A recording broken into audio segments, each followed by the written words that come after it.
Welcome to day 12, finding the courage to change. It's human nature to fear change. What I've learned from many thought leaders is that connecting to hope and finding the courage to make change comes down to overcoming the fear of letting go. For me, the true meaning of courage is to be afraid and then, with your knees knocking and your heart racing sometimes, step out anyway. Of course, that's not easy, I know that, but taking a leap is often the most powerful way to truly advance toward the grandest vision that the universe, the Creator, your existence, has for you. I've made two major leaps in my life. The first was in 1983 when I left Baltimore to come to Chicago. I remember the general manager of the TV station I was leaving said to me at the time, "You are going to fall into a landmine and you won't be able to get yourself out." And then he said, "Right now you're a big fish in a little pond. And my advice for you is you stay here." I said to him, "Well, sir, I'm gonna leave. And if I'm walking into a landmine when I go to Chicago, God will catch me." The next big leap for me was creating the OWN network. There were challenges that tested my very core. I'd wake up in the middle of the night sometimes and my heart would be pounding. Often I was faced with circumstances that seemed overwhelming. So I went back to the source that has sustained me. My heart told me to get still and to listen. The message that came back to me was one I learned so many years ago on The Oprah Show, that everyone wants to be seen and validated. So I made a shift in the storytelling on OWN. We focused on reflecting OWN's viewers back to them with stories that let them see themselves with depth and with pride. I directed my energies to a place of hope, and in turn, the network began to move forward in the flow that we are in now. I took some of my own advice. So when I look back, I'm grateful I had the hope and the courage to take those leaps in spite of the challenges and the fear. So get still and ask yourself, what changes do you need to make to move forward? What's really keeping you from the life you want and deserve? Deepak is going to guide us toward the courage to change, and then let's meditate together.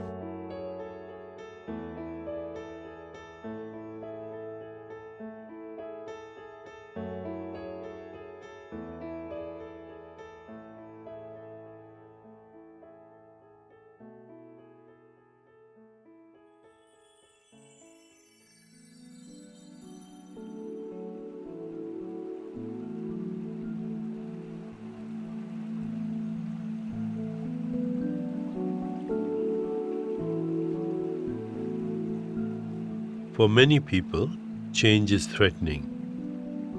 They may want a more fulfilling job, relationship, or lifestyle, but moving into the unknown is scary. That's when merely hoping for change is ineffective, because it postpones taking the actual steps forward that hope can support. One way or another, we are all caught between wanting change and fearing what the unknown might bring. But as we know, the only constant in life is change. Clinging to the old and familiar doesn't stop change. It just keeps you stuck. If change is inevitable, defending against it is futile. The real question is how to guide change, to create the best outcome without anxiety. Holding on to the past is what prevents us from accepting change. The wounds and traumas of the past cling in memory.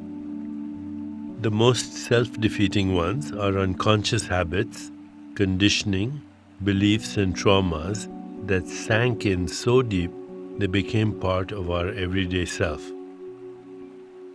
To release the grip of the past, we must first be aware, because you cannot change what you aren't aware of.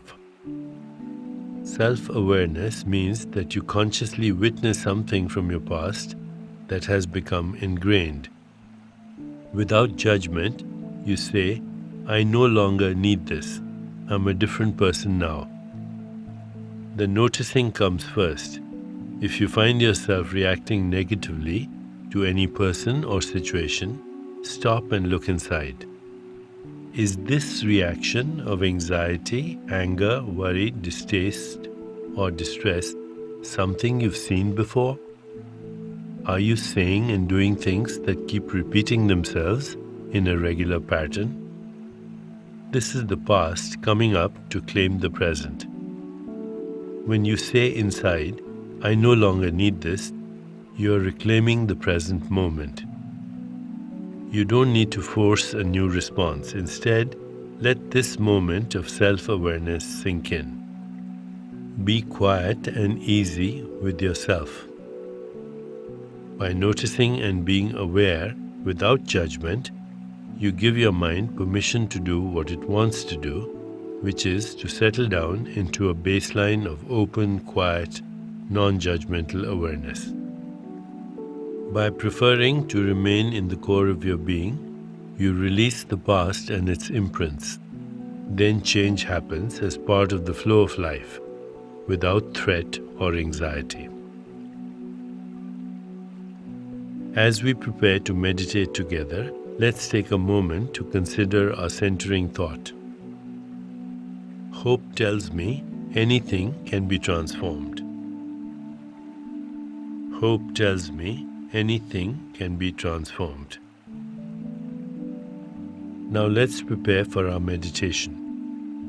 Make yourself comfortable and close your eyes. Begin to be aware of your breath and just breathe, slowly and deeply. With each breath, allow yourself to become more deeply relaxed. Now, gently introduce the mantra, Om Hum Namah. Om Hum Namah. This mantra activates the accepting nature of consciousness so that old negative patterns can transform and life-affirming patterns can take their place. Repeat it silently to yourself. Om Hum Namah. Om Hum Namah. Om Hum Namah. With each repetition, feel your body, mind, and spirit open into an expanded state of awareness. Whenever you find yourself distracted by thoughts, noises, or physical sensations, simply return your attention to silently repeating the mantra. Om Hum Namah. Om Hum Namah. Om Hum Namah. Please continue with your meditation. I'll mind the time and you'll hear a soft bell at the beginning and end of the meditation. Om Hum Namah. Om Hum Namah. Om Hum Namah.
It's time to release the mantra.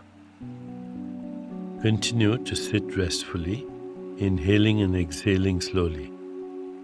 When you feel ready, gently open your eyes.